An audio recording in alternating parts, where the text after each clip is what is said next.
clássico do exemplo é com Legos, né? Você tem lá sua caixa de Lego bagunçada, e aí o que você quer depois produzir no final, né? Então Data Science tem muito a ver com isso. Qual que é o resultado final, o que você quer ter como final do uso daqueles dados. E eu acho que está presente na reunião. Eu acho que tem muitos que vão lá e só para o corpo tá ali, né?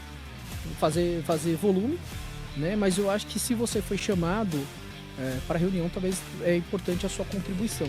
Então estar presente, prestar atenção no assunto, entender o que está sendo tratado, né? Acho que a curiosidade é o que move muita coisa assim, né? De você querer aprender ou não. Às vezes você fala assim, o básico novamente de novo, né? Como isso funciona? Né? Deixa eu entender como é que esse negócio funciona. Então eu acho que é esse ser curioso, né? De você querer entender um pouco mais, né? Ou saber da onde aquilo ali veio, por que funciona daquele jeito, né?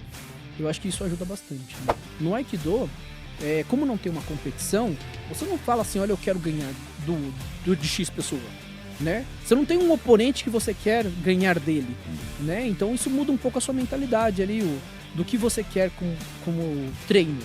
Você quer evoluir você, né? Não você para ser melhor que alguém. Fala galera, David Ribeiro por aqui e está começando o seu podcast de dados preferido, exatamente, The Tech Toast. E como você pode imaginar, eu não estou sozinho nessa. Comigo, o meu companheirinho de aventuras, o Wellington Domiciano. Conhecido como Batman ou Robin.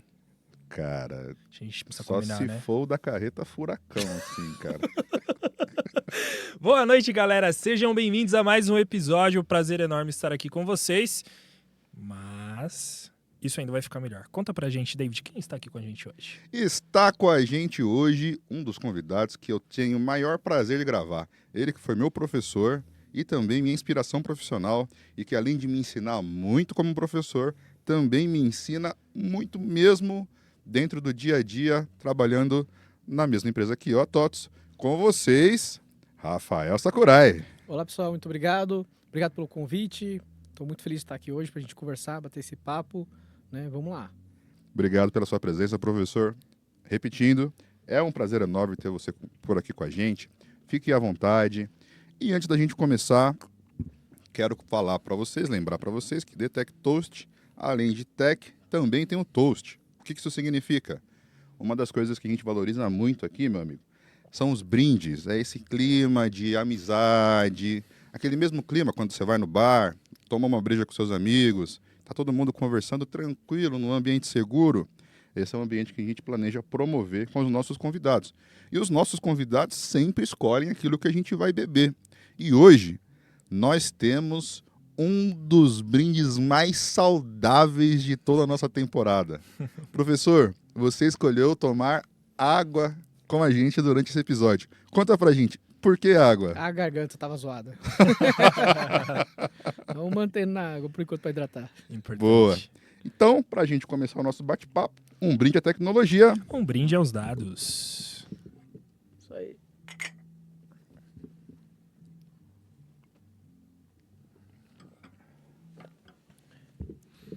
Hoje a minha esposa vai adorar o convidado, Por quê?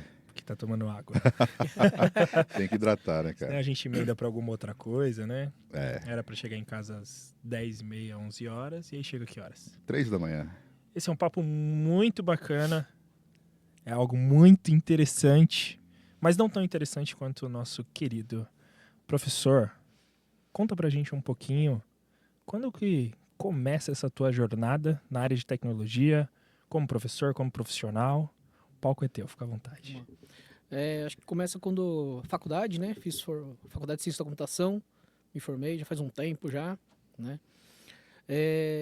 Desde a faculdade eu gostava, né? Fiz Ciência da Computação, então você vê várias áreas, né? Você vê banco de dados, você vê sistemas operacionais, você vê rede, você vê programação, né? Acho que as que eu mais gostava era a parte de programação, né?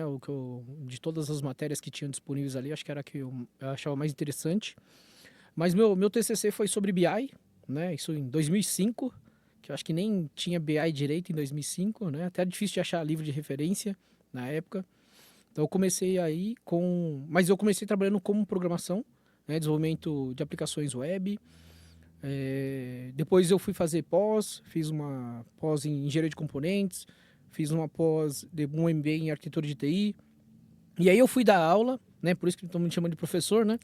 Porque eu dei aula na faculdade, dei aula na Universidade Metodista por 11 anos, né? Dei aula em diversos cursos, análise de desenvolvimento de sistemas, sistemas de informação, foram várias matérias diferentes, né? Desde programação, parte de deploys, aplicação web, aplicação desktop, já dei aula em mobile, jogos digitais, né? Então são várias matérias relacionadas a desenvolvimento, né? Foi sempre meu forte. Mas em toda vez que você trabalha com desenvolvimento, você trabalha com dados também, né? Então cheguei uma hora da minha carreira que eu trabalhei com desenvolvimento, trabalhei vários anos, né? Em várias empresas. E aí chegou uma hora que eu queria mudar um pouco, né? Eu falei, cansei do CRUD. Né? Deixo para os outros, para os mais novos fazerem isso, né? Para mim era muita mesmice, sabe? E apesar de você falar assim, não, mas hoje é de produto, amanhã é de cliente, depois fornecedor, não sei o quê, né? Para mim era muito na mesma coisa. Então cansei um pouco, né, dessa parte aí de fazer CRUDs. E acabei querendo mudar um pouco de área. Então eu queria sair da área de desenvolvimento. E aí eu fui fazer mestrado em ciência da computação. E aí eu comecei para a área de inteligência artificial. Então meu mestrado foi em inteligência artificial. Depois do mestrado eu arrumei um trabalho como tech lead de Big Data, né? Eu disse que eu ainda não conhecia tanto Big Data, né? Aprendi muita coisa, né? Armazenamento de dados, como processar grandes volumes, né? E por ser Tech Lead era mais uma parte que eu tinha que desenvolver também, né? Então você ia lá e fazia um código e depois você pensava assim, será que se eu subir 1 tera esse código funciona? Né? Não é bem assim que funcionam as coisas, né? Quando você tem um grande volume. Ou será que um arquivo processa? Ok. E se eu colocar 1 milhão de arquivos, será que processa também? Né? Então são vários desafios que você vai ganhando aí no dia a dia. Tá? E aí eu tenho trabalhado bastante com dados, né? Atualmente estou na TOTS, trabalho mais com... Meu cargo mesmo é de cientista de dados, né? Mas eu trabalho mais com dados em si. Então, desde a hora que você recebe, tanto os dados que a TOTS produz, tanto os dados que alguns clientes mandam, né? E precisa ser processados, né? Então, como armazenar, como processar, qual a melhor forma de depois disponibilizar esse dado, se vai ser recebido depois um arquivo, se vai ser transferido via SFTP, se eu vou colocar dentro de um bucket que eu tenho, que me deram acesso, né? Então, dependendo do caso ali, eu vou trabalhando e vou ajudando os clientes e a própria TOTS a resolver esses dados. Muito legal, professor. Que experiência legal, carreira legal que ele tem, né? David, você sabe quando a gente entende aqui, de fato, que o papo vai ser muito bom? Quando o profissional tem de aula, de professor, o que eu tenho de carreira. 11 anos, pessoal, ensinando, é exatamente o que eu tenho de carreira. Que acho que vai ser muito interessante aqui sugar esse teu conhecimento, para mim que gosto muito da área da educação, aprender e tentar repassar um pouquinho disso. Então já vamos pegar nesse mesmo gancho entre educação e área de tecnologia. Professor, dentro da experiência que você tem, tanto de vida na sala de aula quanto de vida nos escritórios, ser um professor te ajudou a ser um melhor profissional? Acho que ajuda no ponto de você ter um controle assim das tarefas, igual a aula, né? Você tem que preparar a aula, seu trabalho, você tem que preparar seu trabalho também, né? Você tem momentos em que talvez você tenha que passar por algum desafio, por exemplo, quando alguém faz uma pergunta que talvez você não saiba responder, né? Ou quando você tem que, às vezes, fazer uma apresentação, ou mesmo na formatura, você tem que fazer um discurso para os pais dos alunos, né? E às vezes você tem uma sala de reunião que tem lá seu chefe, seu diretor, seu gerente, né? Toda uma hierarquia acima de você que você tem que reportar, né? Então, eu acho que o que te ajuda ali é o conhecimento, porque quando você está ensinando, você acaba aprendendo um pouco mais, né? Você vai querer saber mais para poder responder perguntas que vierem, né? Você já vai praticar mais exemplos, né? Então, você não vai fazer mais só, talvez, o seu dia a dia. Talvez você tenha que pensar, olha, como é que eu explico isso de uma forma mais simples? Né? Eu vou dar um exemplo. Outro dia eu estava estudando sobre engenharia de dados. Aí minha filha me perguntou sobre o que era o livro, né, que eu estava lendo, né? Aplicações com grandes processamento de dados, né? Aí eu falei para ela que os adultos, quando crescem, não sabem organizar seus brinquedos, né? Então, eles têm um monte de brinquedo, só que às vezes você não sabe, olha, onde é que tá, quanto eu tenho, como é que tá organizado, em que caixa tá, né? Depois você vai procurar e aí demora para procurar, né? Então, isso eu acho que ajuda, né? Nesse tipo de associação, né? Talvez de como você explicar uma coisa que você está fazendo de uma forma talvez detalhada e talvez até lúdica, né? Para ficar fácil. Muito legal, professor. Então vamos aproveitar mais uma vez esse gancho. Como é que você explicaria para sua filha, por exemplo, o que é Data Science? Aí é a parte de... Você tem seus brinquedos, né? O clássico o clássico do exemplo é com Legos, né? Você tem lá sua caixa de Lego bagunçada, e aí o que você quer depois produzir no final, né? Então, Data Science tem muito a ver com isso. Qual que é o resultado final, o que você quer ter como final do uso daqueles dados, né? Muita gente quer coletar dado, né? E não sabe para quê. Aí já ganha um pântano, né? Que o pessoal chama de swamp, né? De dados, né? Mas sempre você tem que pensar, o que eu vou querer montar no final? Então, você pegar um Lego, o que você quer montar no final? Vai montar uma casa, vai montar um avião, vai montar um parque, né? O que você quer fazer com isso? E a mesma coisa com seus dados. Você tem seus dados, qual é o seu objetivo final com eles? Né? E como você vai usar isso daí depois? Né? Digamos que você queira lá visualizar um dashboard, que é o clássico que a maioria das pessoas querem. Eu quero saber como é que as coisas estão. Quero visualizar um dashboard. Ok, então que dado você quer mostrar no seu dashboard? Como esse dado vai ter que estar agregado para chegar nesse dashboard? Onde ele vai ter que estar armazenado ou com que frequência ele vai ser atualizado? Né? Você vê muito pessoal falando assim, olha, eu quero um negócio real time, né? O real time só existe na hora que você pisa no freio. Se você pisou no freio e freou, é real time. Fora isso, não é real time. Entendeu? É o mais perto do real time, né? Você pega até mesmo os processamentos rápidos, assim, eles têm um tempo de processar, alguns minutos de intervalo, né? Alguma coisa assim. Então, eu acho que eu explicaria nisso. É como eu quero ter, o que eu quero ter no final. Ok, eu escolhi o que eu quero ter no final. Vamos agora separar aqui as peças que eu preciso. Ok, eu preciso separar essas peças. Algumas vão precisar ser combinadas, né? Para gerar a estrutura que eu quero no final. Então, como eu combino isso daí? Né? Então, aí você vai partir do fim, né? Para o começo. Ok, então eu vou pegar... Da onde vai vir agora esses dados? Né? De qual Lego que eu vou usar isso daí? Da onde vem vir esses dados? Então, eu acho que eu explicaria desse jeito. Né? A explicação foi ótima, professor. Até para mim, que sou adulto, já consegui ganhar um aprendizado muito grande de que é a construção de big data, de lake houses e todas as estruturas de armazenamento de grandes dados voltados para o objetivo. O mais comum é exatamente isso que você comentou, ao contrário. Quero todos os dados de todos os sistemas, de todas as tabelas do planeta, quero agora, quero o mais rápido possível. Essa estratégia que você pontuou, ela é perfeita para a gente evitar aquilo que a gente chama de pântano de dados. A gente precisa ter essa visão voltada para a solução, não é mesmo? É isso aí. E falando um pouquinho de conseguir fazer essa engenharia reversa, conecta muito com o que aconteceu no mercado um tempo atrás. Então, todo mundo falava sobre data science, mas a maioria das pessoas, a maioria dos profissionais, até das empresas mesmo, nível de liderança, não sabia como aplicar. Então, eu quero resolver esse problema com data science. Tá, mas você tem uma plataforma pronta para isso? Você tem todos os dados estruturados para isso? Então, faz todo sentido e que bom, né, que o mercado está olhando agora com um pouquinho mais de carinho para a plataforma, como o David disse, olhando para a estratégia em si dos dados antes de pensar, antes de definir que vai resolver aquele problema com data science. E é o que acontece até com inteligência artificial também agora, né? Eu quero resolver esse problema com inteligência artificial. Tá, beleza, você tem os dados prontos para utilizar ali, para fazer os modelos? Então, um pouco complexo, mas estamos evoluindo. Isso me deixa muito feliz. Ou o que você quer usar de inteligência artificial? Ah, eu quero colocar no sistema tal. Para quê? Não sei. O sistema tem que ter, né? Temos que desenvolver, né? A minha camiseta tem que ser cunhar, minha caneta tem que ser cunhar, né? Então a gente vê isso em muito lugar, né? Acho que tem que muito pensar no que solução você vai dar pro cliente final, com aquilo que ele usa ali. Aí daí você tem uma ideia, aí eu acho que já é mais de 50%, ter a ideia do que você fazer, né? Aí correr atrás dos dados e organizar para fazer, né? Exato, para saber se para solucionar aquela ideia você realmente precisa de um big data, de um data science, ou se você consegue resolver com algo mais simples, com algo mais rápido de ser entregue. Né? Eu quero em real time para analisar uma vez por semana.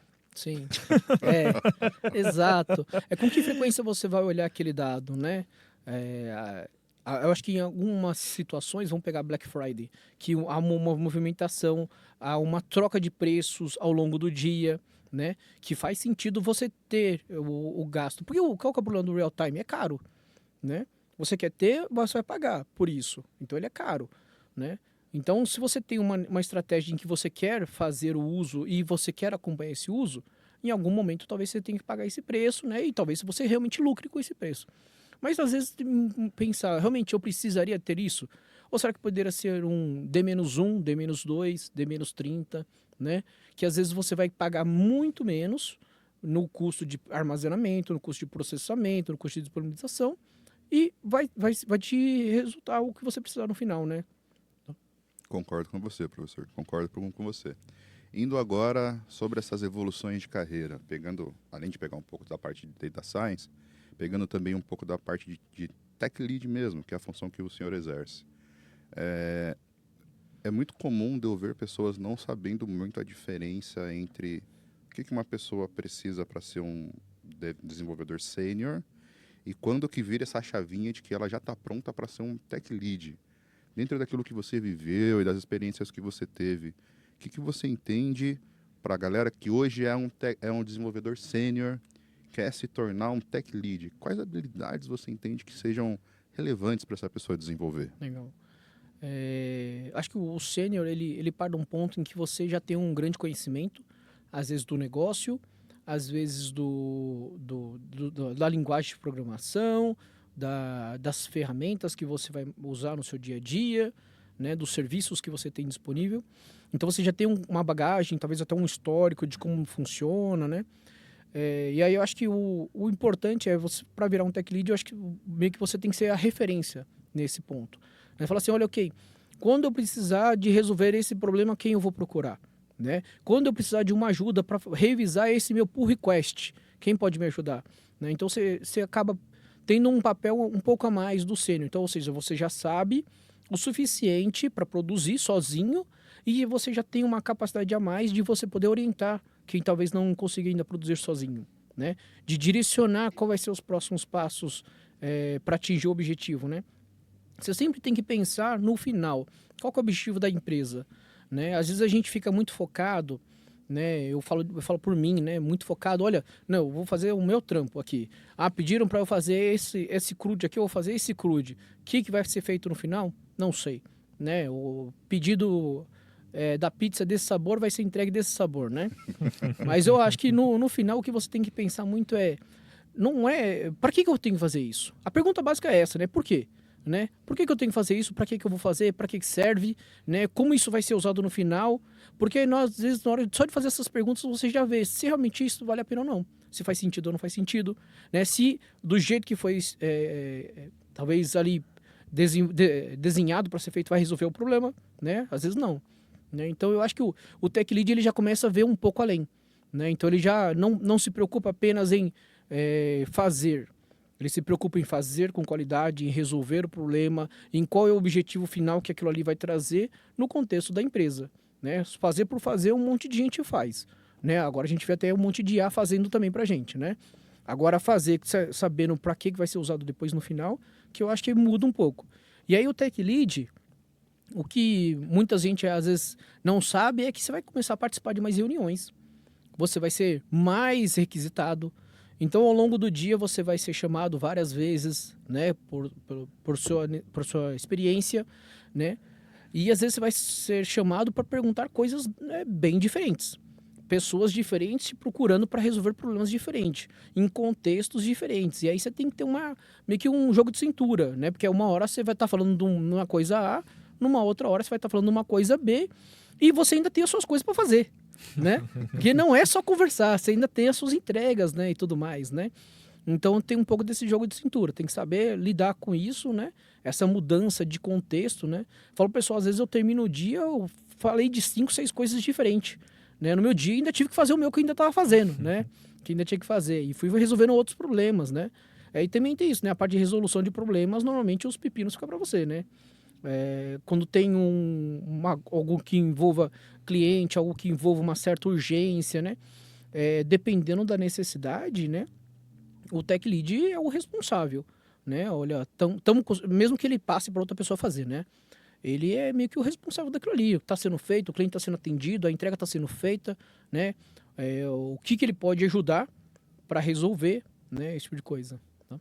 Muito legal. Resposta muito boa. Completíssima. Olhando para a visão de onde o Tech Lead precisa ter um pouco mais de comportamento estratégico, talvez. Participar dessas reuniões, onde você vai lidar ali com coordenadores, com gerentes, superintendentes, diretores e dessa cadeia para cima. O que você recomenda assim para um profissional, agora falando para o Tech Lead, que tipo de comportamento ele tem que ter quando ele estiver sentando na mesa com os maiorais? Acho que talvez se preparar antes, né? Pensar sobre o que é a reunião, né? Talvez para não chegar lá meio que de paraquedas. Apesar de que às vezes a gente é colocado em umas reuniões de paraquedas, né? Principalmente quando tá pegando fogo, né? A gente cai de paraquedas em algumas coisas para resolver, mas talvez, se possível, né, entender o contexto, né? E eu acho que tá presente na reunião. Eu acho que tem muitos que vão lá e só para o corpo tá ali, né? Fazer volume, né? Mas eu acho que se você foi chamado para a reunião, talvez é importante a sua contribuição. Então, estar presente, prestar atenção no assunto, entender o que está sendo tratado, né? Às vezes eu acho que talvez o Tech Lead vai pensar assim, pô, mas se tivesse me mandado uma mensagem, já tinha resolvido esse problema, né? Mas estou aqui numa reunião, acontece, né? Participamos de reuniões que sabemos que um e-mail resolveria, né? Mas eu acho que às vezes o e-mail resolver não acalma às vezes as pessoas que estão ali, quando a gente está trabalhando num problema. Agora, o legal é quando a gente está pensando no futuro, né? Eu tenho uma solução que eu quero propor, um projeto novo que eu quero entregar, alguma coisa que eu quero acrescentar na minha solução hoje, né? E aí eu acho que o Tech Lead ele tem como responsabilidade contribuir com aquilo, né? Com a sua visão do que pode ser feito, do que pode ser entregue, do que pode ser aperfeiçoado, né? Então tem esse papel de contribuição. Eu vejo muito isso. Muito legal, professor. Ainda nesse aspecto de formação do time, para atender esses problemas de futuro, para o pessoal que não tem muito esse conhecimento do que compõe um time de Data Science, quais papéis você entende que são importantes para que uma squad, um time de Data Science, faça bem as suas entregas? Acho que tem alguém de negócio, né? Que é o que vai, principalmente, saber as dores do cliente. Olha o que a gente está querendo resolver, né? Um PM, um PO, para poder controlar as entregas, controlar as sprints, gerenciar de certa forma ali o que vai ser entregue, né? Até mesmo priorizar, né, o que precisa ser entregue. O pessoal que vai trabalhar com a parte de ciência de dados em si, né? Talvez o pessoal que vai trabalhar com a parte de engenharia, porque normalmente a gente divide, né, isso daí, entre engenharia é quem manipula o dado e prepara o dado, a ciência de dados é quem, a partir desses dados manipulados, gera insights relacionados a eles, né? Faz uma análise em cima. Então você tem dois papéis, às vezes é a mesma pessoa que resolve os dois papéis, né? Às vezes são duas pessoas diferentes, né? Talvez um desenvolvimento, alguém de desenvolvimento, né? Se dependendo da solução que você tenha que depois pegar esse dado, como você vai ser disponibilizado ali depois, né? Às vezes o engenheiro de dados que resolve, eu vou gerar um arquivo e pronto, né? Às vezes vai parar numa aplicação, dentro de um dashboard, numa tela de uma aplicação, às vezes vai parar numa TV, né? Então, ter alguém de desenvolvimento ali no meio do campo ali para poder organizar também, né? Acho que são esses, assim, por cima dos papéis. Legal. Falando sobre... Vou voltar um pouquinho atrás só para falar sobre uma frase que me marcou muito. Meu cunhado, ele tem uma posição de liderança já há muitos anos. Um abraço, o Renatinho, meu parceiro. E ele sempre falou para mim, se for para eu entrar numa reunião e não fazer a diferença, não faz sentido eu estar na reunião. É verdade. Cara, isso me marcou muito, assim, quando eu tava nessa transição, sabe? Da posição sênior para me tornar um tech lead também. E eu trago muito isso comigo. Então, cara, se eu tô entrando numa reunião ali, eu tenho que fazer a diferença. Eu não posso ser prolixo e querer falar um monte de coisas ao mesmo tempo, mas com certeza esse papel de contribuição é muito fundamental, fica redundante, mas é fundamental para que as soluções tenham ali a visão técnica que muitas vezes é tudo desenhado, mas na hora de aplicar, poxa, faltou aqui um ponto importantíssimo tecnicamente, e quem é que normalmente vai passar essa visão? É o Tech Lead. Exato. Concordo plenamente. Olhando para isso, um Tech Lead de Data Science para desenvolver um projeto. A gente sabe que com grandes volumes de dados, se a gente aplica um algoritmo, um modelo naquele volume gigantesco, isso pode ser muito custoso. Qual seria uma estratégia para montar um MVP, falando de data science? Acho que talvez particionar o dado, né? Então, em vez de você já montar com o dado todo, montar com uma parte, né? Às vezes, em vez de você montar para toda a sua cadeia de clientes, selecionar alguns, né? Vamos pegar aqui os 5, 10, né? E começar por aqui. Então, eu acho que é o mínimo que você precisa para fazer alguma coisa rápida, né? Quanto tempo que você precisa para ter algo rápido, né? Quando a gente fala em volumes grandes, às vezes você vai ter umas estratégias que às vezes você não vai conseguir processar o dado todo, ou se você conseguir, às vezes vai demorar, né? Já aconteceu, por exemplo, de eu ter que processar uma base e demorar um mês processando uma base, né? Um mês lá direto, lá vários pipelines executando, um atrás do outro, terminava um, começava o outro, terminava um, começava o outro, né? Para poder terminar de organizar o dado, né? Isso já aconteceu. E essa é uma coisa que dá um certo desespero no pessoal, porque você vai falar assim, olha, quanto tempo demora para processar o dado? Né? A pergunta-chave que muita gente faz, né? Quanto tempo vai demorar para processar esse dado? Às vezes você não tem uma certeza. Você começa a processar e descobre, olha, eu processei aqui um dia, demorou tanto, eu processei uma semana, demorou tanto. Um mês eu não consigo processar, porque não cabe no cluster. Né? Talvez eu tenha que quebrar, eu consigo processar de 15 em 15 dias, então eu vou fazer lotes. Aí eu descobri, 15 dias demora tanto tempo, 1 ano demora tanto tempo, 5 anos vai demorar tanto tempo. E aí você vai fazer meio que uma regra de 3 ali para tentar descobrir, chegar o mais perto do que você consegue adivinhar quanto tempo vai demorar, né? Então eu falo de adivinhar porque às vezes é realmente difícil você ter esse time de entrega, né? Com relação ao processamento de grandes volumes. Principalmente quando você processa, vai mostrar depois para o pessoal de cientista de dados e falar assim, olha, faltou a coluna tal, não tem a informação tal. Ou às vezes só o formato do dado não está no formato que eu preciso. Né? Vem um timestamp e eu queria só a hora. Né? Então essa parte de preparação dos dados, dependendo do que você tem, você consegue resolver numa query, numa formatação, você consegue resolver.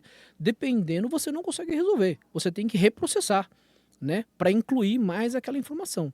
Né? Aí ou você reprocessa a partir da base original, ou você consegue, a partir da base que você gerou, reprocessar ela e gerar uma coluna mais, que seja, né? Uma informação mais que seja. Né?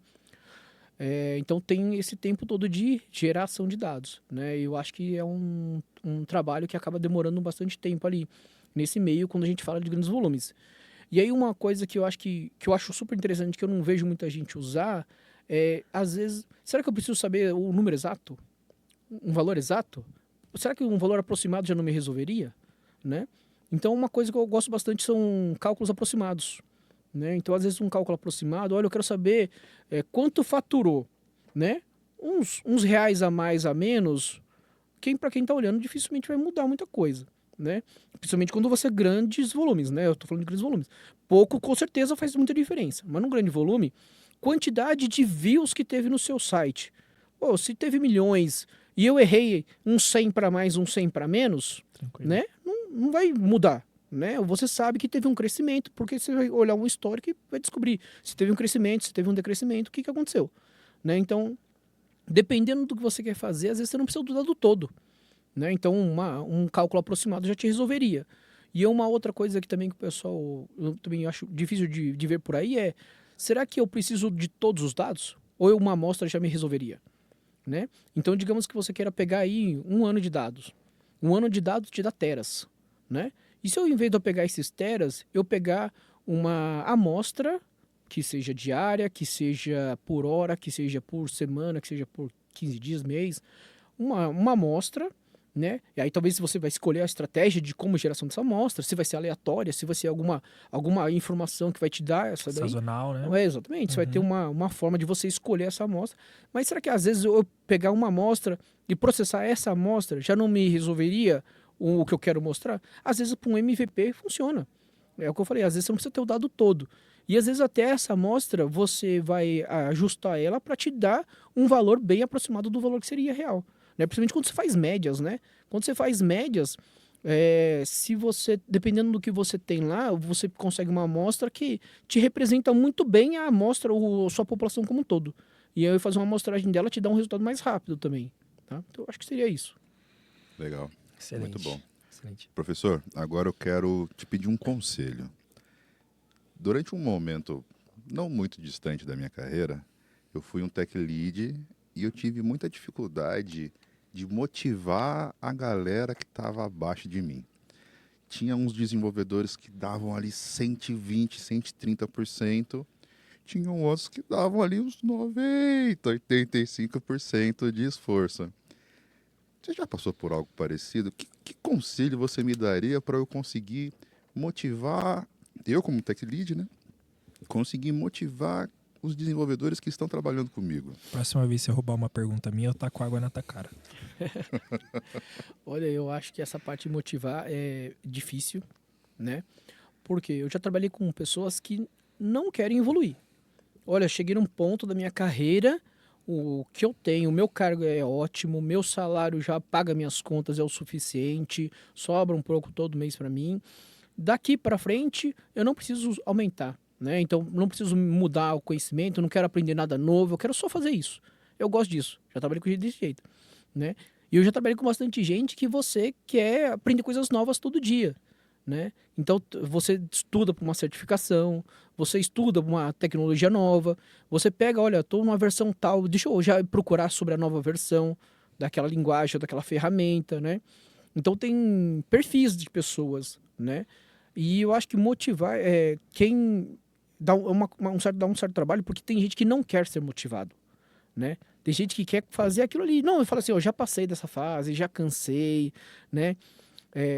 Teve várias pessoas já que eu chamei para vir trabalhar comigo e falaram, não, aí tem que trabalhar muito, não quero, gosto de onde eu tô, né? Já aconteceu comigo, já de eu chamar pessoas e não querer vir trabalhar comigo por causa disso, né?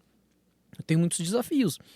Mas eu acho que dentro do seu grupo ali, do seu grupo de trabalho ali com quem você está trabalhando, eu acho que o que você tem que tentar fazer é mostrar o final para as pessoas. Porque às vezes a motivação é, eu não sei o que eu estou fazendo, né? E a pessoa não motiva porque ela não sabe para que serve o que ela está fazendo, né? Tô fazendo porque alguém mandou, né? E se fazendo porque alguém mandou, que eu acho que é um desmotivante, né? Ou fazendo às vezes porque não tá vendo o que os outros estão percebendo daquela pessoa, né? Então eu acho que às vezes você mostrar, olha, por que a gente está fazendo isso, né? Qual é o objetivo que a gente quer no final, né? O que a gente vai ganhar com isso, né? No final, né? O que a gente vai acabar entregando com isso daí. Eu acho que é um ótimo motivador, né? Tudo bem que vai ter muitas pessoas que vai pensar muito no lado financeiro. Olha, conseguimos aumentar seu salário? Talvez com os projetos que a gente tem agora não, né? Então talvez eu preciso de um projeto novo, ou eu preciso de alguma feature nova no sistema que vai me fazer ajudar eu alavancar meu sistema. Aí eu posso também pensar em tirar um aumento no final, né? Tem muita gente que é motivada pelo salário, né? E aí você vai pensar dessa forma. Então acho que às vezes é conhecer um pouco cada um das pessoas que trabalham com você, né? Você vai encontrar diversos perfis trabalhando com você, vai desde aquele lá que vai fazer o mínimo, né? Ou só o que você pediu, nada mais, né? E aí aquilo lá que você, já conversas que eu já tive, já que presenciei, é assim, você vai falar assim, olha, mas se você só faz o que eu te peço, como é que eu vou alegar uma promoção para você, né? O seu destaque aqui, né? Às vezes tem gente que não quer mesmo. Se a pessoa te fala, não quero uma promoção, não quero um aumento, não quero nada, beleza, né? Aí acho que mais difícil ainda de você motivar. Então, às vezes, talvez seja motivar no resultado que vocês querem obter, né? Talvez como um todo para a empresa, como um todo para o grupo, né? Talvez pensando no sentido, olha, o que você está fazendo não ajuda só você, ajuda todos os outros, né? Então, isso talvez seja um motivador. Agora, tem pessoas que realmente têm um interesse e querem crescer, né? E aí você pode aproveitar esse ponto de crescer, né? Ok, como é que você quer crescer? Você quer crescer no seu cargo? Ok, o que mais que você precisaria aprender para você crescer no seu cargo? Você quer crescer financeiramente? Ok, o que mais que você precisaria crescer para crescer financeiramente? Aí eu acho que tem que entender qual é a motivação de cada um, né?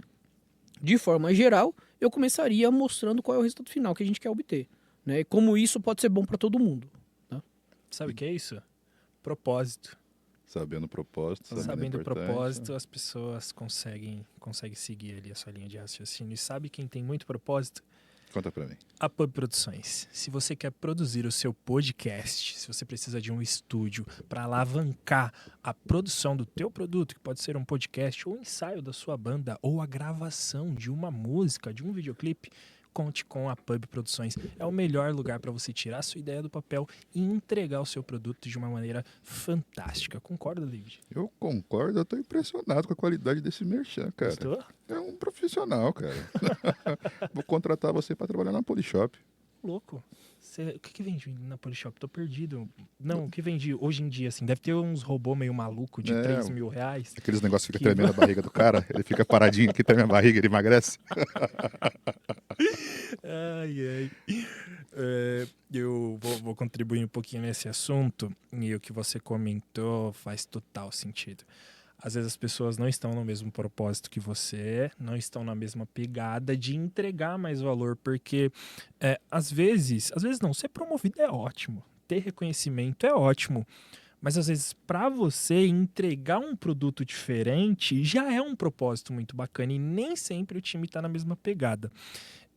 Olhando para a criação de produtos, o que você traz de insight aqui para a galera, para os nossos telespectadores, de oportunidades que às vezes não estão muito claras aos nossos olhos? Então, pegar uma responsabilidade a mais, pensar um pouco fora da caixinha, trabalho com engenharia de dados, vou pensar em machine learning, trabalho com data science, vou olhar um pouquinho aqui para a parte de engenharia para ver se eu consigo me sobressair melhor nas minhas atividades. Dá uma dica aí para a galera. Acho que sempre um pouco mais de conhecimento, né? Principalmente eu gosto muito de focar na base, né? Vou dar até um exemplo. Esses dias eu comprei um curso de matemática básica, né? Eu já não lembrava mais como fazer cálculos de potenciação, radiação, pego uma fórmula lá com raiz e expoentes, multiplicações no meio, né? Eu já não sabia mais resolver.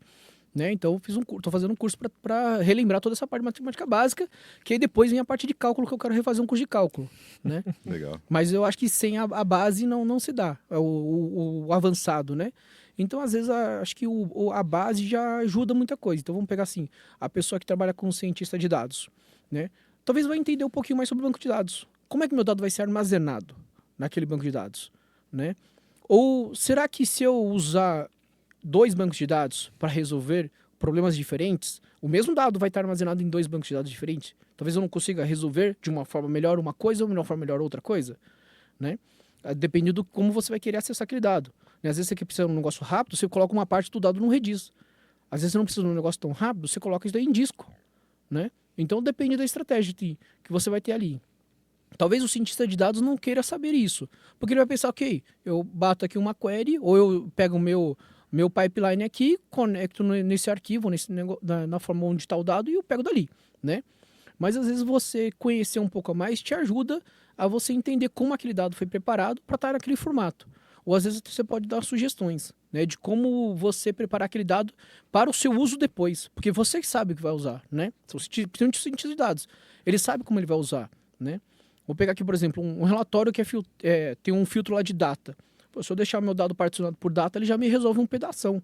Porque eu não preciso consultar a base inteira para pegar aquele pedaço, né? Ou o seu banco de dados ter um índice que te ajude a fazer uma consulta por string, né? Que é uma coisa super custosa de se fazer num banco de dados, né?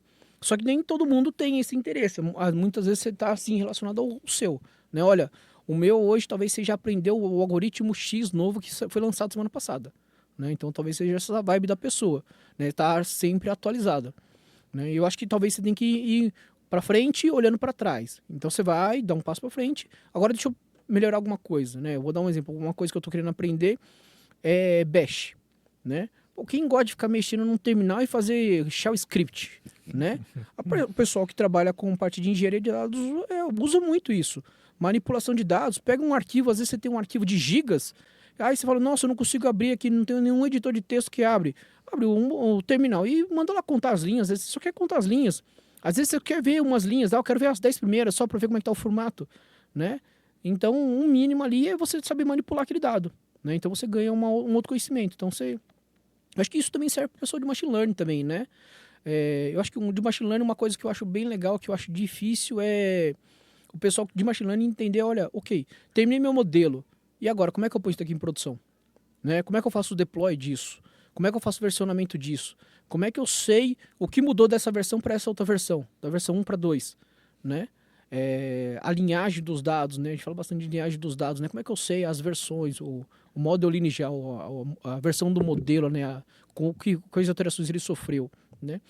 Eu acho que talvez conhecer isso já é um passo a mais, né? Então talvez você fale assim, olha, eu vou avançar aqui não só no meu modelo, não só em otimizar aqui meus hiperparâmetros, né, para fazer um modelo melhor, mas vou também aprender um pouco mais de outras coisas relacionadas ao meio ali, porque está relacionado, né? Eu não estou fugindo aqui, eu não estou pedindo para você desenvolver uma página em Node.js, né? Entendeu? É mais o seu contexto ali, como é que você está usando, né?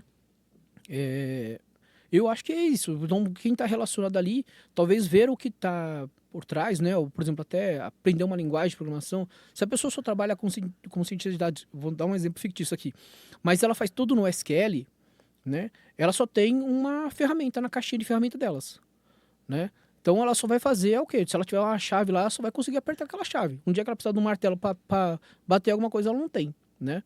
Então, você aprender outras coisas relacionadas te ajuda. Então, às vezes, se você aprender uma linguagem de programação, né? Muito se fala do Python hoje para poder trabalhar, porque várias das bibliotecas são disponibilizadas em Python, né? E facilitam o trabalho, né? Mas existem outras também, outras linguagens que também têm os mesmos algoritmos, né? Então, às vezes, você resolve uma situação de diversas formas, né? Às vezes, você resolve no SQL, às vezes, você fala assim, pô, no SQL eu tenho que dar uma volta para poder fazer esse tipo de coisa. Às vezes, você vai lá e faz no código. Né, você resolve a mesma coisa. Né? Então, às vezes, você tem mais uma ferramenta, você consegue resolver o problema de uma certa forma até mais otimizada. Né? Eu gosto disso. Muito legal, muito legal. Professor, ainda continuando nesse tema de causos, histórias, experiências que você teve durante sua carreira.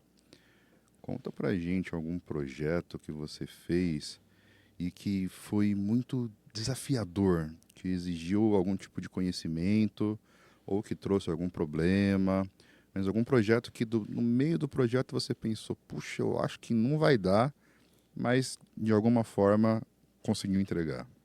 Eu lembro de um que foi bem legal, era assim, eu tinha que fazer um sistema de e-mail, como se fosse um e-mail, uma caixa de e-mail, né?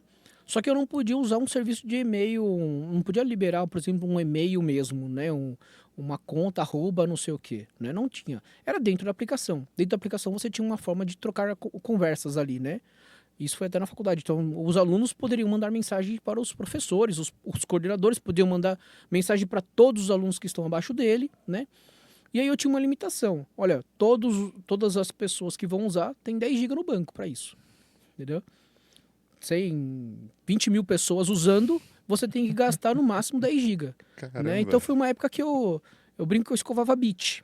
Eu contava os bits que um inteiro tinha, um string tinha, um caractere tinha, né? Que muitas pessoas normalmente não param muito para olhar, dependendo do problema que você tem. Você não tem que chegar nesse nível, né? De escovar bit, né? De saber quanto você tem que armazenar. Então, uma das formas que eu tentei fazer foi, ao invés de eu gerar aqui a mesma mensagem e duplicar ela N vezes, uma para cada cliente, né? Não, eu tenho uma mensagem só e eu tenho um link para cada cliente, né?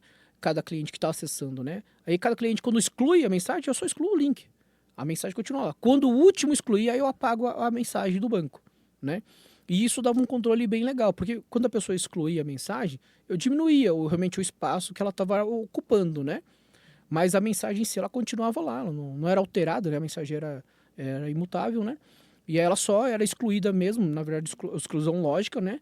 Quando você vai lá e o último exclui a relação, né, com ela, né? Então você tiraria ela ali, logicamente, né? E aí você pararia de contar esse espaço, né, para aquela pessoa. E aí isso foi legal porque tinha um primeiro ponto que era, ok, tinha que arrumar o banco para aguentar, né? Quantas mensagens tinha, qual era o tamanho máximo de um texto que poderia ser enviado, né? A gente tinha até um limite que era até bom, acho que era, se não me engano, 5 mil caracteres, não era igual um tweet na época, né? Que você só tinha 100 e poucos, né? Tinha uns 5 mil caracteres lá, a gente fez testes de carga com vários dele. E aí veio o outro ponto, ok. Agora o diretor quer mandar mensagem desse daí para todo mundo, e aí ele quer mandar uma flagzinha lá, que tem que ser avisado por e-mail que a pessoa recebeu uma mensagem, né? Então, porque no final o e-mail ia ser notificado, porque a ferramenta tinha esse suporte a e-mail, né? A envio de e-mail de notificações. Não um e-mail do e-mail mesmo, né? Com corpo, né? Exatamente. E aí era interessante porque é o que eu fiz, né? Aí eu usei uma fila de mensageria. para fazer isso, né? Então, ok, ele me pegou, marcou que tinha que mandar e-mail lá de notificação para todas essas pessoas. Digamos que foi uma nota divulgada, ou um comunicado oficial, um evento que vai ter dentro da faculdade, né? E vai mandar para um monte de pessoas, né? Então, para ele clicar no botão e mandar enviar, ele não tem que ficar esperando o envio, propriamente dito. Ele pegava, salvava, uma fila de mensageria ia receber aquilo ali, alguma coisa ela ia processar, né? E enquanto ele estava processando, e as pessoas iam recebendo as notificações. Terminou de processar, acabava ali o baixo dos panos, né? E essa parte ficou totalmente separada, né? E era até que era rápido, não era um negócio que demorava. Normalmente a pessoa mandava mensagem, logo em seguida passava alguns minutos e a pessoa já recebia uma notificação no e-mail dela. Então eu gostei bastante de ter feito isso, porque eu usei coisas que eu nunca tinha feito, né? Tive que prestar muita atenção no banco, tive que fazer uma forma que eu não ocupasse muito espaço, né? Tive que processar usando mensageria que eu nunca tinha usado na época, né? E aí você vai vendo que depois você vai aprendendo que existem padrões, né? Arquiteturais. Você fala, pô, esse negócio já tem há um tempão, né? Eu não tô aqui descobrindo nada novo, né? Eu acho que essa é uma sacada, quando você percebe que o que você fez era algo que o pessoal já fazia há muito tempo atrás, né? Então eu acho que esse foi um dos legais, assim, que eu gostei de fazer, né? De trabalhar. Aí teve um outro também, que é a parte de processamento de dados, que aí, sim, era uma coisa bem interessante. Minha chefe viu um blog do Netflix. Nossa, aí, Como o Netflix aí faz... dá problema. Quando o chefe vê alguma notícia, vê um link, vê um blog, é terrível. Sobra pra gente, desculpa. Como o Netflix faz para execução ou agendada, né, de pipelines, né? Se o Netflix faz, a gente também pode fazer, né? Pode fazer. Essa foi legal de fazer, entendeu? O que tinha que fazer, né? Você tem um pipeline. Por baixo dos panos, imagina seu pipeline. Para quem trabalha com ciência de dados, tem o Jupyter, tem diversos formatos, né? Tem o Spark, você pode fazer um pipeline no Spark, né? Tinha até uma biblioteca que foi descontinuada. Não sei se ela foi descontinuada, mas o desenvolvedor que mantinha parou faz um tempo, que era o Spark Notebook. Acho que faz uns 7, 8 anos que ele parou de manter, né? Que eu achava super legal. Mas você tem o seu pipeline e você tem que executar ele várias vezes. Às vezes você criou o seu pipeline no código também, né? E você precisa executar isso. Ok, mas eu tenho que agendar isso para ser executado, eu tenho que fazer ele de uma forma como ele possa ser executado, né? Existem hoje ferramentas que fazem isso, né, para você. Mas às vezes, no meu caso ali, eu desenvolvi a aplicação que fazia isso. Que ela pegava, a pessoa criava um pipeline pela aplicação e ela controlava os agendamentos das pessoas pela aplicação. Né? O interessante é isso, chegar na vez de agendar, ele tinha que subir uma instância, mandar para o cluster, né? O cluster disparava, subia a sua aplicação. Eu tinha que saber em quanto tempo não, mas que ele ainda estava executando, né? Porque tinha na tela o status, né?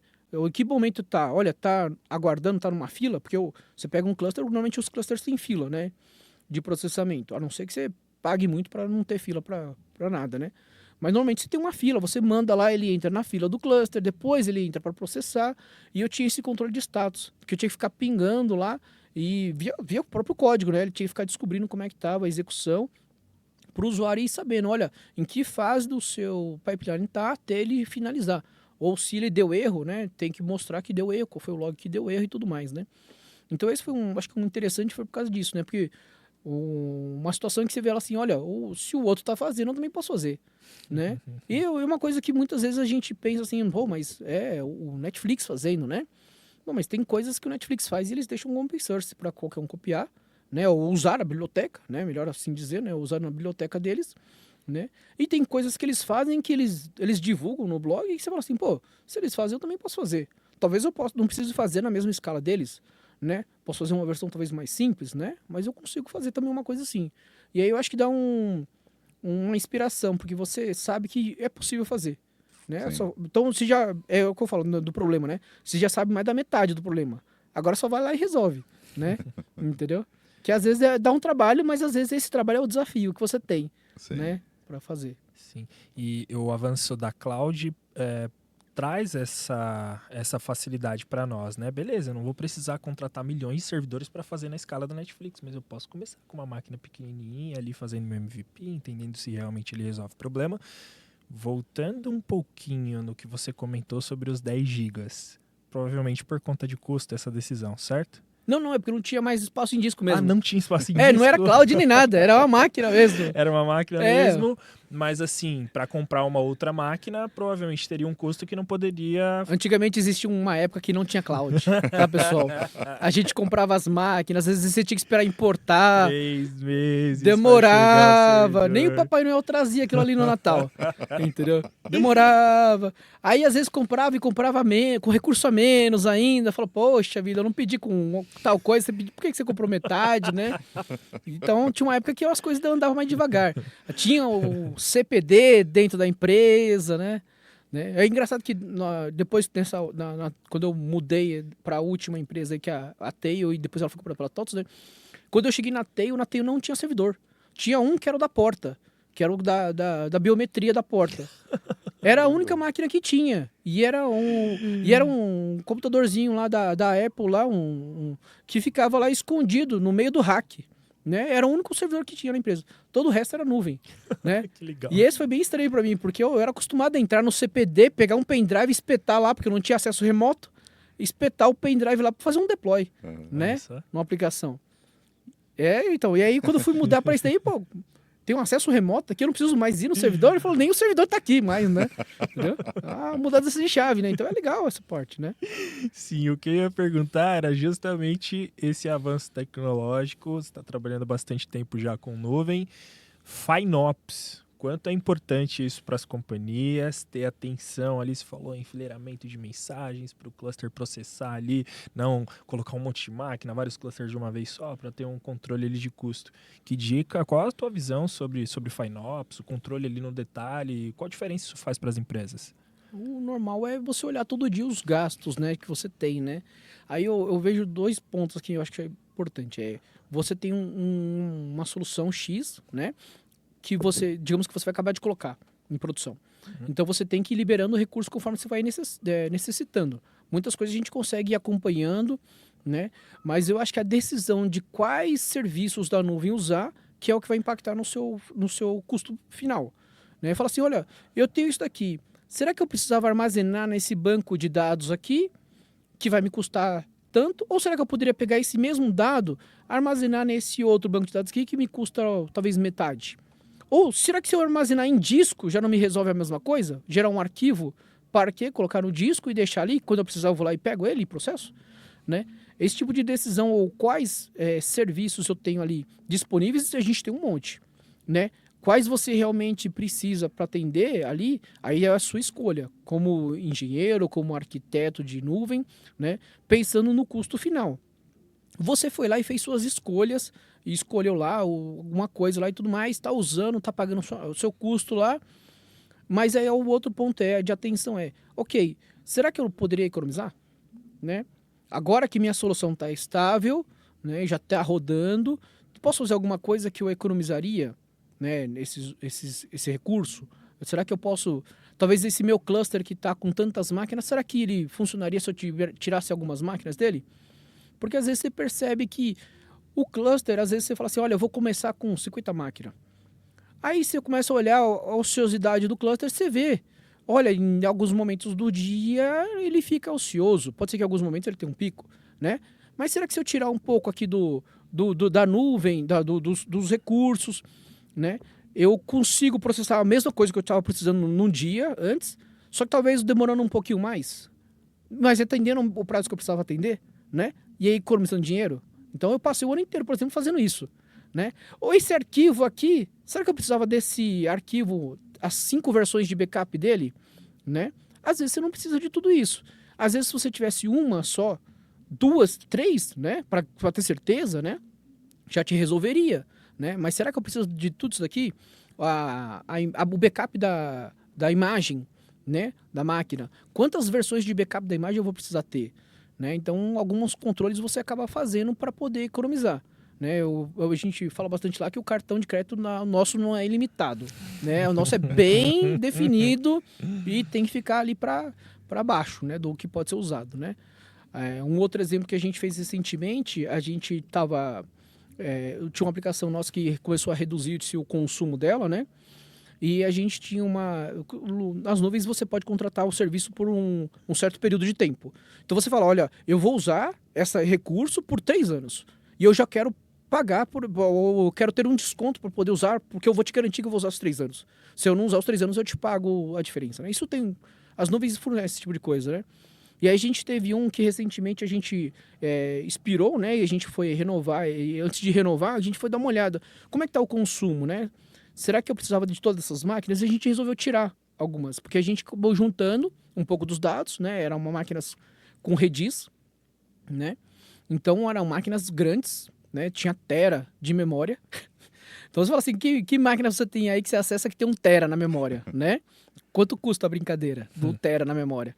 Né? Então, acabamos diminuindo um pouco o cluster, né? E dá uma economia de quase 60 mil por mês. Só essa brincadeira aí. Foram 2 máquinas. Já paga o seu salário. Então, sossegada. É isso aí. Dá pra até me dar um aumento já, né? Não é verdade? Então, é esse tipo de coisa. Eu acho que a gente tem que estar atento. Olha, ok, eu tô fazendo, mas será que eu consigo fazer usando menos recurso? Ou será que eu realmente, do jeito que tá aqui... Às vezes a gente fala assim, não, eu tô no gargalo. Né, eu realmente preciso de mais. Então você vai ter que chegar num ponto e falar assim, olha, eu preciso que seja aprovado para o próximo orçamento que tenha mais recurso, porque do jeito que tá, não tá dando para atender. Às vezes vai chegar nesse ponto, nem sempre dá para economizar, né?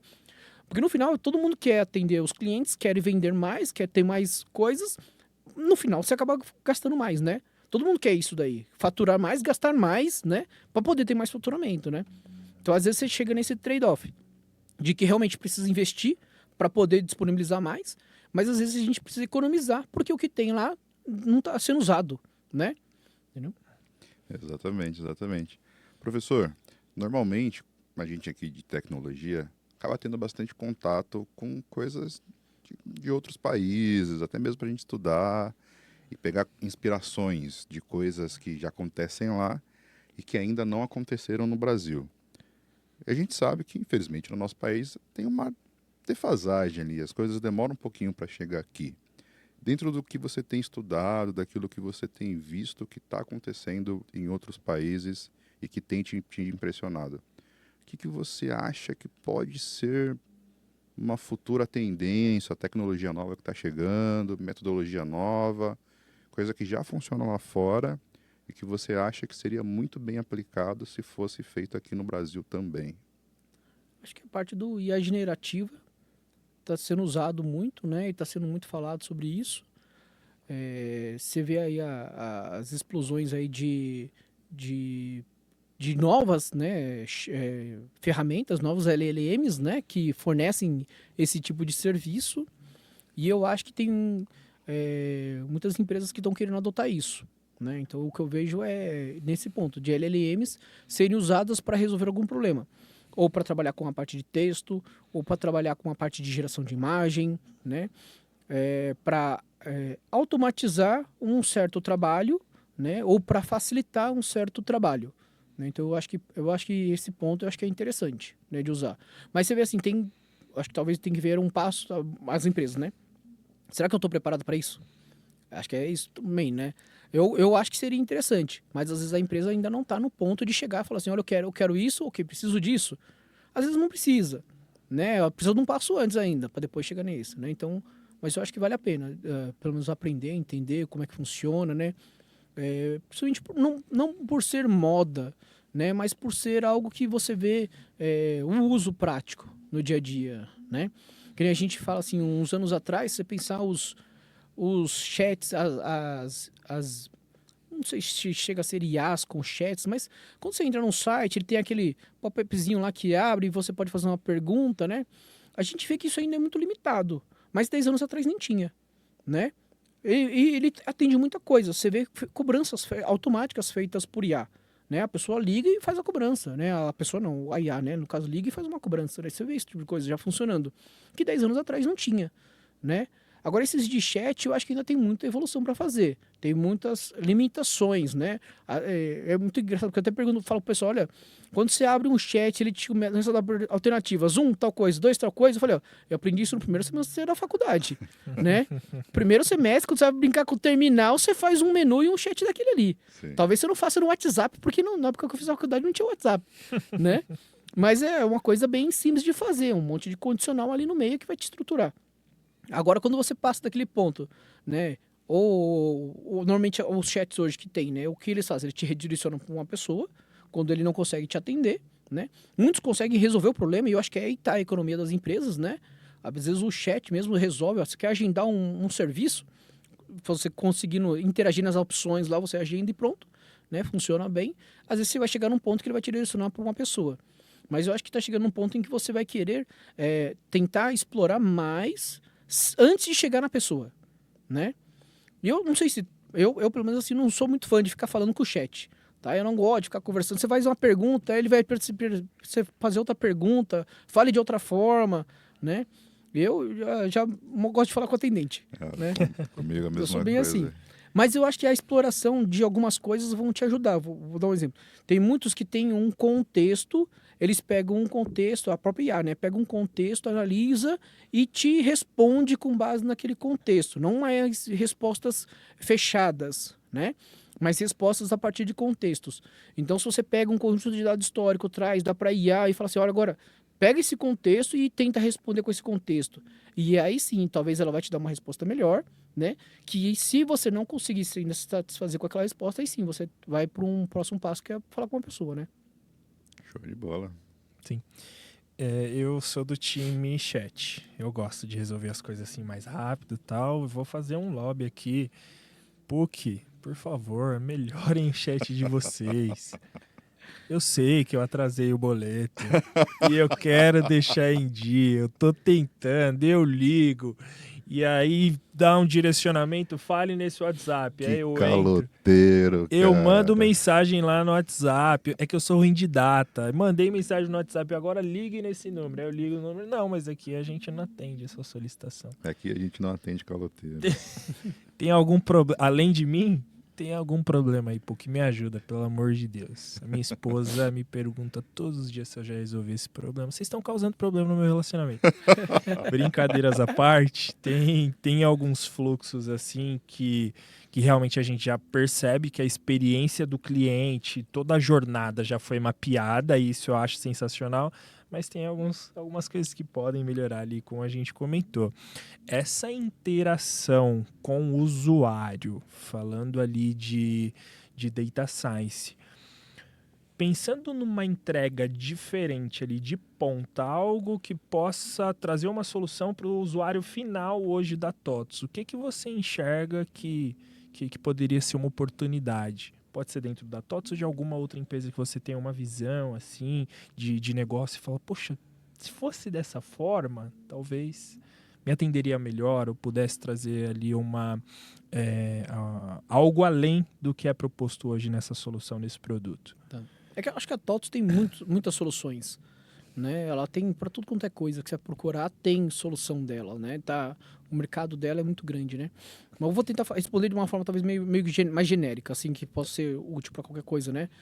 Mas imagina assim, você conseguir fazer uma pergunta talvez com suas palavras mesmo, né? Não a partir de um menuzinho interativo, em que você consiga obter a resposta que você quer, né? Vamos pegar aqui um exemplo de faculdade. Às vezes você ser avisado que você vai ter uma prova já te ajudaria, né?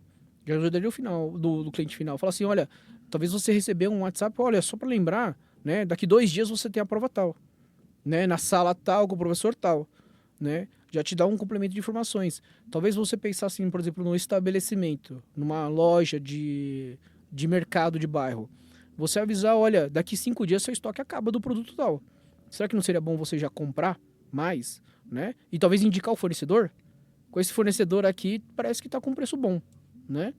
Talvez eles tenham uma amarração ali, eu tô chutando, tá? Tô falando tudo hipótese aqui. Talvez tenha uma amarração e tudo mais ali, né? Essas... Mas eu penso assim, vamos pensar num que eu já ouvi muito falar, caixa eletrônico. Como saber que o caixa eletrônico vai dar um problema, né? Você talvez já fazer uma parte de predição ali no final.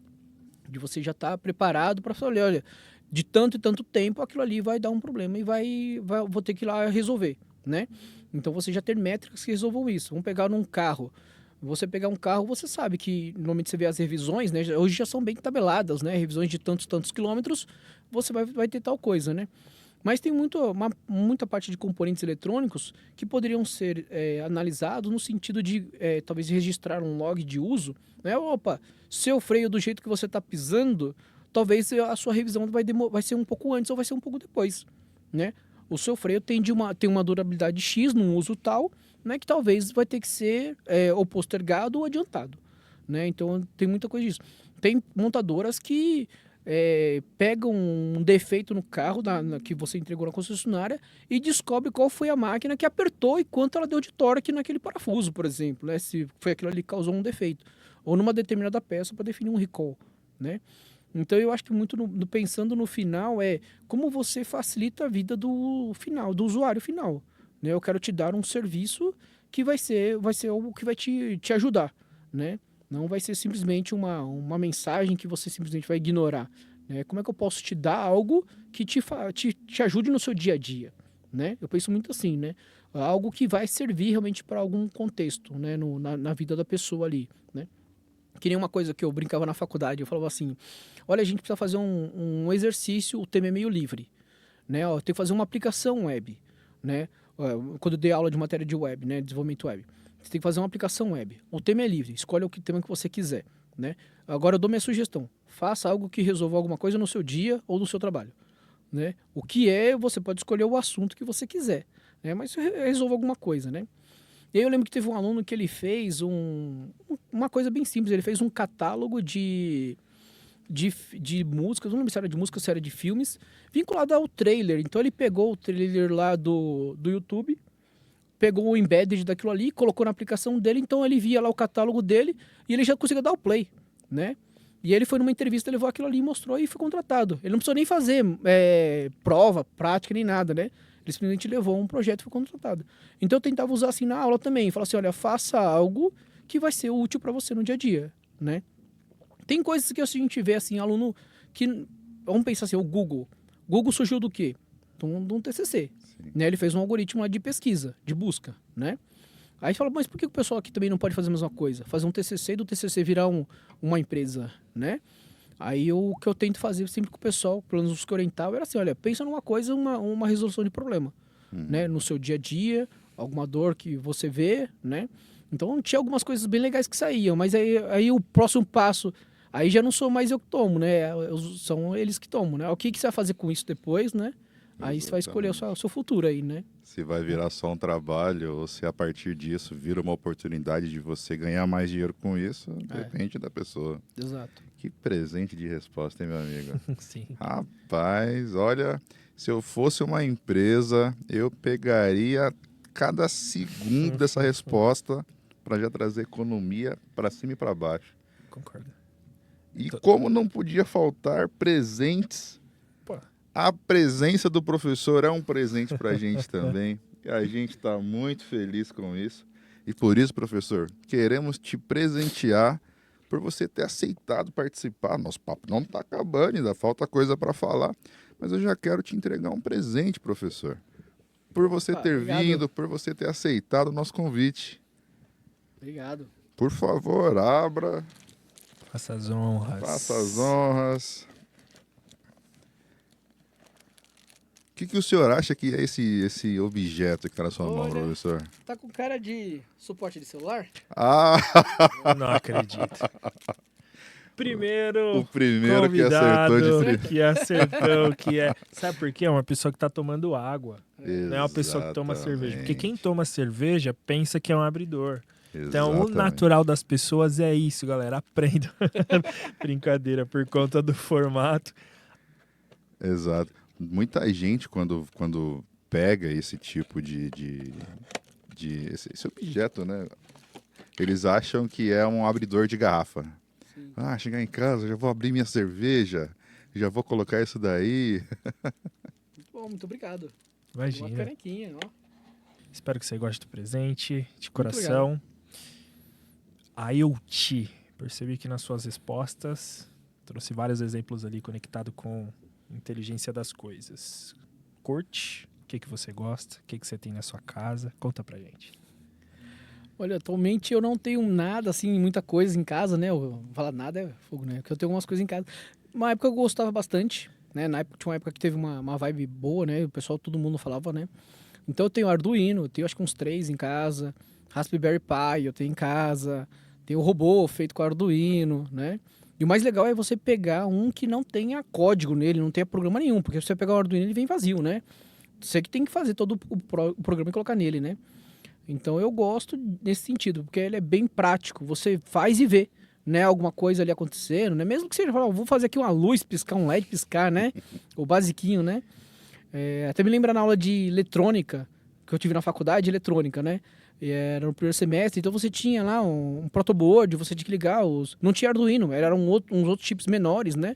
E tinha que programar em Assembler, né? Então declarar na memória, em que posição, na posição lá 4004 da memória, o que você vai querer naquela posição, né? Ou, por exemplo, fazer aqueles letreiros digitais, né? Que vai passar um texto no meio, né? Rodando, né? Aquilo ali eu fiz já uma vez também, eu achava super legal. Então, na faculdade eu gostava. E era uma matéria que o professor zoava bastante, porque ele falava bem assim, se queimar um LED, tá reprovado. Entendeu? Porque aí você vai ligar o negócio e vamos ver se funcionar. Mas se queimar o LED, já tá reprovado. Já ligou o fio errado. Então eu gosto. Eu terei reprovado no primeiro teste. Tentei fazer eletrônica também, professor, e eu era péssimo. Tinha que fazer aqueles desenhinhos na placa, para depois corroer. Meu desenho ficava tudo torto. Eu encostava uma linha na outra. Quando ia fazer a ilha ficava gigantesca. Ia soldava meu dedo. Ainda bem que eu fui para tecnologia, cara. Eu tenho ferro de solda em casa. Mas o engraçado, eu uso ferro de solda para arrumar os brinquedos das crianças. É pra isso que eu uso. Ferro de solda, tenho estânio em casa, mas eu só resolvo para arrumar esse tipo de coisa, né? Às vezes quebrou alguma coisa, dá pra... Às vezes foi a solda que soltou, né? Eu vou lá e arrumo e pronto, né?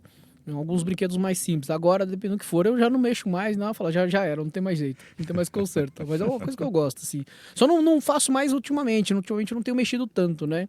Então faz um tempo, assim, que eu não programo nem nada, né? No Arduino mesmo, meu Arduino tá parado. Eu tenho até comprei a última coisa que eu comprei que eu ainda não usei, era um módulo de câmera para você ligar no Raspberry, né? Um negocinho pequenininho que você encaixa no Raspberry e ele tem uma câmera, né? Então uma coisa que eu comprei e não usei ainda até hoje, né? Você tem alguma ideia do para que você quer usar isso? Não, eu pensei em usar para fazer, tipo, simplesmente deixar lá o Arduino olhando pro tempo, sabe? Vou tirar foto do tempo aqui, como é que tá o tempo, o clima hoje, né? Talvez ligar com uma parte de termômetro, né? A temperatura com a foto, assim, ou mudando a paisagem, né? De uma planta crescendo, né? Nossa. Pensei muita coisa assim relacionada à agricultura. Talvez plantar uma planta e deixar lá ele tirando foto lá, uma por dia só, parado lá e pronto. Depois ter o resultado final, sabe? Uhum. Legal, cara. Legal. Outra mente, né? Outro nível. E essa parte que você comentou, ouvindo um pouco mais sobre a sua história, conhecendo mais sobre você teve atuação em momentos muito diferentes da área de tecnologia. E não é muito comum. Normalmente as pessoas ficam defasadas conforme o tempo passa. Você conseguiu se manter muito atualizado e conseguiu se manter relevante no mercado de trabalho. Além dessa habilidade de estar sempre estudando, de estar sempre se atualizando com as novas tendências. O que mais que você acha que foi um diferencial para você se manter relevante, mesmo já tendo bons anos atuando com tecnologia? Acho que é ser curioso. Acho que a curiosidade é o que move muita coisa, assim, né? De você querer aprender ou não. Né? Às vezes você fala assim, o básico novamente de novo, né? Como isso funciona? Né? Deixa eu entender como é que esse negócio funciona. Então eu acho que é esse ser curioso, né? É de você querer entender um pouco mais, né? Ou saber da onde aquilo ali veio, por que funciona daquele jeito, né? Eu acho que isso ajuda bastante, né? Legal. Fora a parte de estudar, de querer estudar, né? Tem esse negócio também. Eu gosto de estudar, eu gosto de ler. Né? Por exemplo, antes de eu vir para cá, eu estava lendo sobre a generativa, né? Legal. Antes de vir. É uma coisa que eu gosto, né? Às vezes eu tenho um tempo livre, eu consigo parar e estudar. Né? Então, é um dos seus hobbies estudar? Um deles né? Eu gosto. Quais outros hobbies você tem, professor? Olha, de vez em quando eu tento tocar violão e guitarra, né? Sou muito ruim, né? Por isso que eu falo que eu tento, né? Tento, vou lá de boa, não tem, esse é um hobby assim que não tem uma pressão.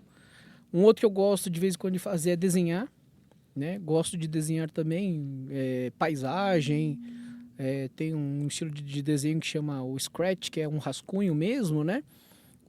E aí eu gosto de fazer nesse estilo, porque aí você não fala assim, olha, é uma coisa que eu já até conversei com o pessoal sobre desenho, né? Assim, eu não quero desenhar o realismo. Se eu quiser o seu realismo, tirar uma foto, né? Eu tiro o realismo, né? Eu não quero isso. Então eu queria talvez tentar alguma outra coisa. Então eu vejo bastante vídeos no YouTube, né? E acabo pegando uma coisa de um, uma coisa de outro e aplicando. Então, a parte de desenho. Às vezes até mesmo quando eu vou sei lá, às vezes eu vou numa praça com as crianças, deixo eles andando de bicicleta e enquanto eles estão andando, tô lá sentado tentando fazer um desenho lá, né? Da paisagem, né? Por assim dizer. Eu gosto bastante. Gosto de treinar, né? Então treino calistenia de manhã, gosto bastante do pessoal lá. Né, uma parte de treinar com o corpo, né, os pesos do corpo, apesar de que quando fica fácil vem uma carga a mais, né, eles sempre colocam dá um jeito de arrumar uma anilha, né, para te prender nela, né, uma ou duas, e treino Aikido de noite também, então eu gosto de treinar Aikido, treino 3 vezes na semana também, que eu acho que faz parte do desenvolvimento mental, né, de uma parte de você talvez evoluir não só o corpo, não só ter uma habilidade de uma arte marcial, mas também treinar a mente. Legal, legal. Indo nessa parte do Aikido, foi uma conversa que a gente já teve, que eu aprendi bastante, eu acho que vale a pena trazer para o episódio. Fazer Aikido te ajudou a ser o melhor profissional, pelo que você comentou. Conta pra gente alguns exemplos, em quais situações ou quais aprendizados do Aikido que você conseguiu levar para o escritório. Um exemplo que eu já falei aqui da presença na reunião, né? Quando você entra no tatame, você tem que estar lá presente. Né? Se você simplesmente entrar de corpo, você vai uma hora tomar uma burdoada lá que você não queria tomar, né? Você vai fazer uma técnica que talvez vai machucar alguém, né? Por quê? Porque você não está presente, né? Então eu acho que a presença se aprende muito na hora que você está treinando. Eu imagino que seja qualquer arte marcial, você tenha que trabalhar esse tipo de presença. Não estou limitando a só o Aikido, tá? Mas eu acho que às vezes você perceber essa presença, ou talvez perceber o que você treinou que pode ser usado na sua empresa como soft skills. Não só a parte prática de, deixa eu dar agora um ATM em alguém, um soco na cara de alguém. Não é isso, né? Mas pensando no lado de soft skills, né? Então eu acho que a presença ajuda muito na hora da reunião. Você tá presente, tá lá participando, né? Gosto bastante também dos conceitos que a gente tem, por exemplo, acho que toda arte marcial você tem um kamae. O kamae é um posicionamento onde você está centrado, você tem uma certa distância do seu oponente. No dia a dia, você tem esse kamae com as pessoas. Às vezes, você não tem esse nome, né? Você talvez você não perceba, mas tem aquelas pessoas que você está mais próxima e tem aquelas pessoas que você está mais distante, né? E isso é o kamae. Você tem um certo nível de distância que você vai ter da outra pessoa ali, né? Então, talvez vai ter pessoas mais próximas que você tem uma proximidade maior porque você tem um convívio maior, porque elas vão estar ali no seu meio, porque você quer aquela presença, né?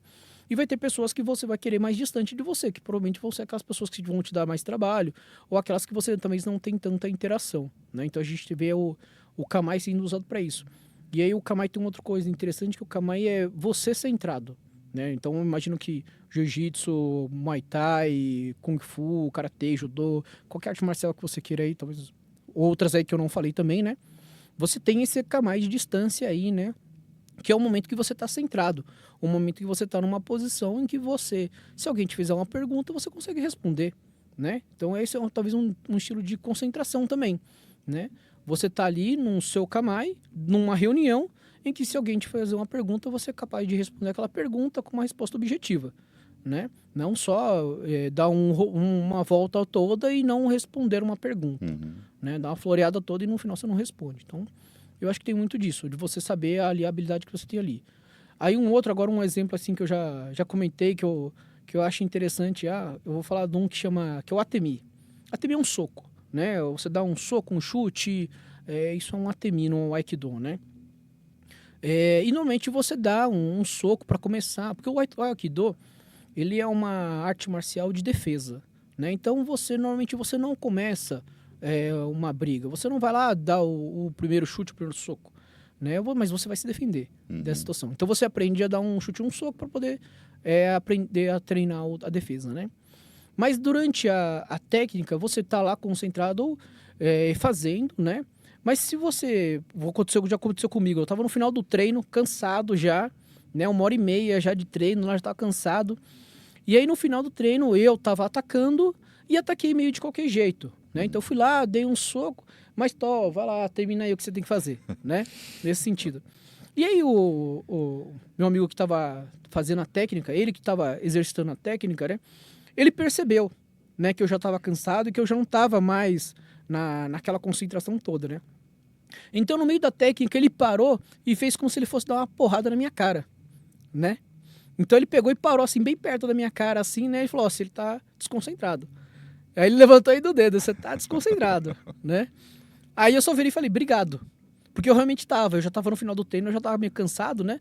Eu ainda agradeci ele, falei, obrigado, porque realmente eu tava desconcentrado. Nem no final, qual que é o problema de você treinar desconcentrado? Você pode se machucar, né?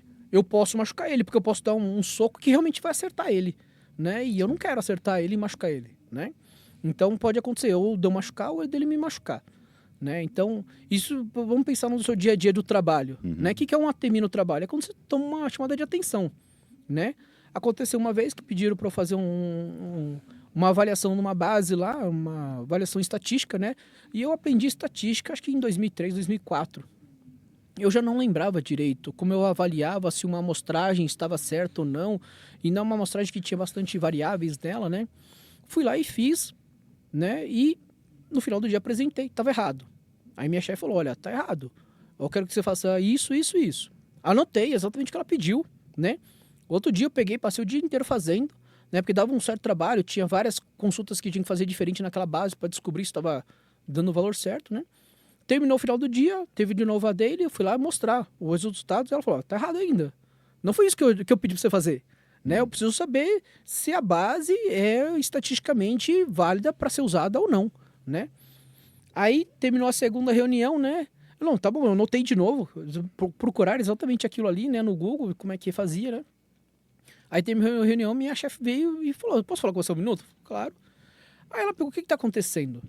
Não, porque você não costuma fazer errado, né? E a terceira vez, né? Eu já te falei 2 vezes que você fez, 2 vezes errado. Você está fazendo pela terceira vez a mesma coisa que eu te pedi, né? No terceiro dia, né? Eu falei, olha, eu não sei, né? Eu tô tentando fazer exatamente o que você pediu, tanto que eu anoto o que você pede, né? Eu anoto do jeito que você falou para eu procurar exatamente isso, né? Mas eu não tô te entregando o que você realmente quer ver, né?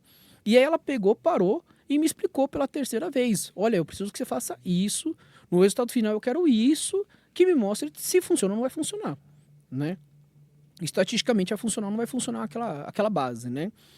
E eu falei para ela que eu chamei isso de ATMI, que é uma chamada de atenção, né? Olha, você está fazendo um negócio errado, você continuou fazendo ele errado, alguma coisa está acontecendo para você estar fazendo esse negócio errado, né? Então foi uma chamada de atenção.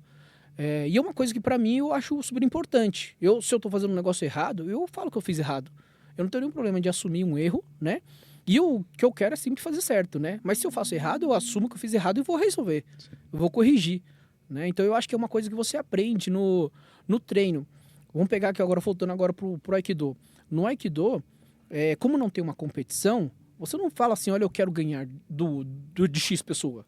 Né? Você não tem um oponente que você quer ganhar dele, né? Então isso muda um pouco a sua mentalidade ali, do que você quer como treino.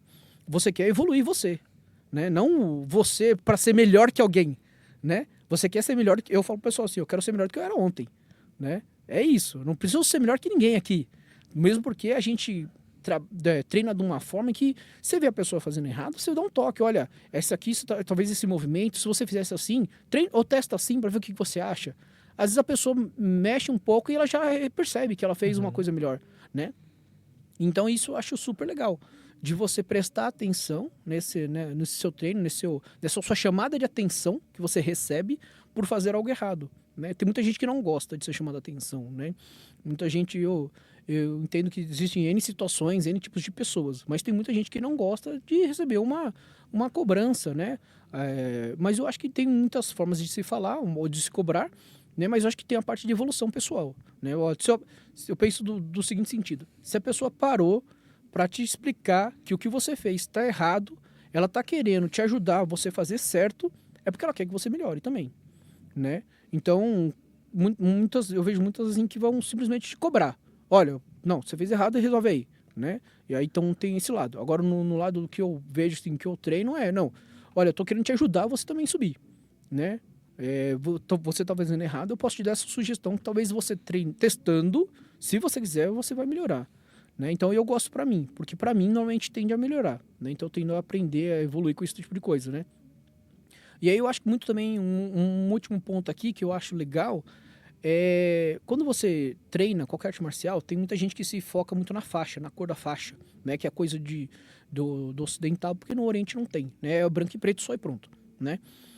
E tem muita gente que se foca nisso, né? Olha, eu tô subindo de cor, tô subindo de graduação, né?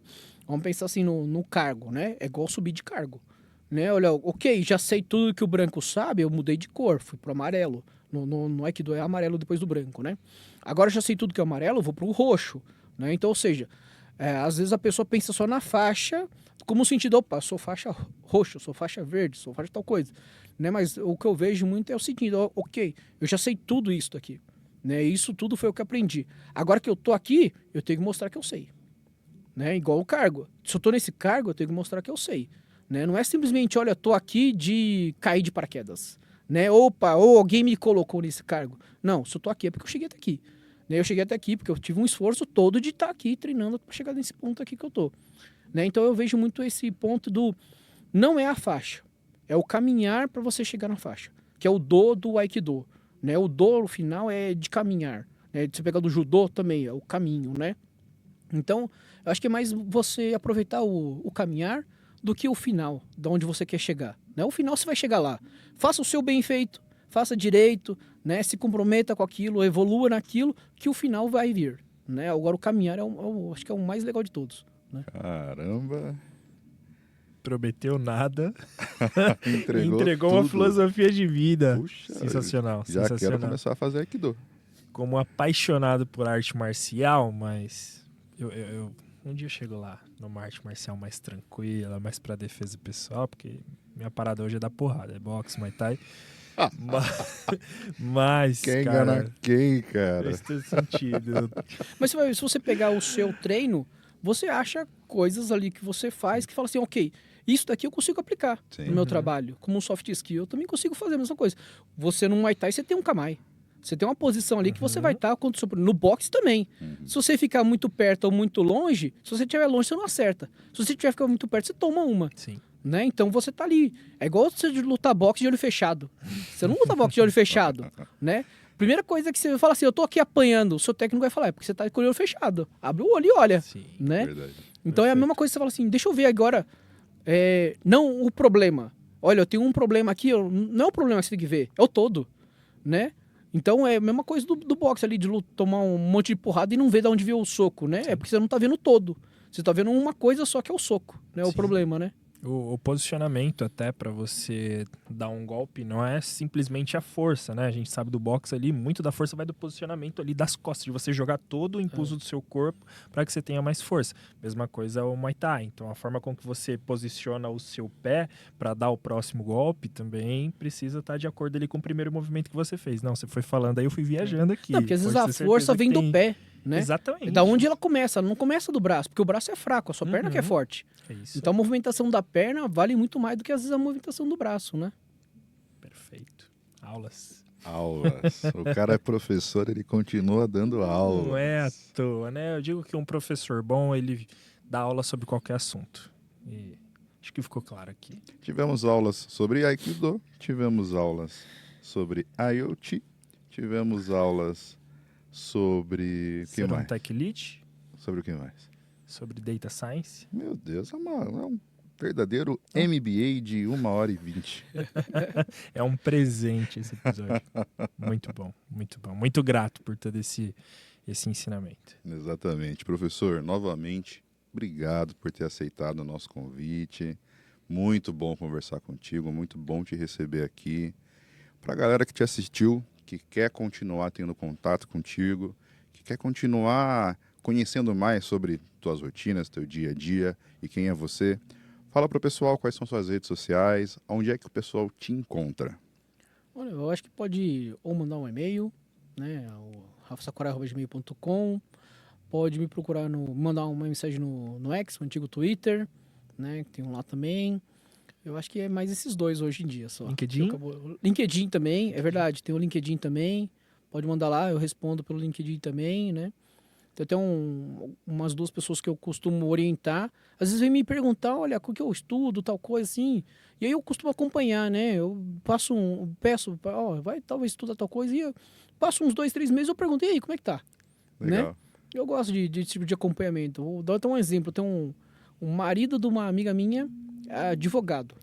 Ele não queria mais, né? Aí ele mandou uma mensagem, eu falei, olha, eu queria mudar para a área de dados, né? E aí eu dei umas sugestões lá que ele poderia estudar, e aí ele mudou, né? Ele foi para a área de dados. Ele teve um esforço dele, fez curso, fez uma pós e tudo mais, né? Para se especializar em dados, né? Então eu acho que tem isso. Eu gosto de acompanhar as pessoas, né? Então, se tiver algum interesse, pode procurar também Rafael Guimarães Sakurai no LinkedIn, tá? Aí acho que é isso mesmo, né? Show de bola, show de bola. Temos um episódio? Temos um baita episódio. Um baita episódio. Eu tô muito feliz com a gravação de hoje, meu amigo. Eu também. Show de bola. Então, pessoal, muito obrigado para vocês que assistiram esse episódio, que estão com a gente mais uma vez, que ficaram até o final. A presença de vocês foi importante também. E eu tenho certeza que vocês gostaram muito disso. Então, não se esquece, dá aquele like no vídeo, clica no sininho. Toda aquela parada que você sabe que você precisa fazer, mas você não faz por preguiça. Para de ser preguiçoso e faz a parada. Você gostou do conteúdo, você aprendeu com o professor e você está saindo daqui um profissional melhor. O mínimo que você pode fazer é clicar nesse like.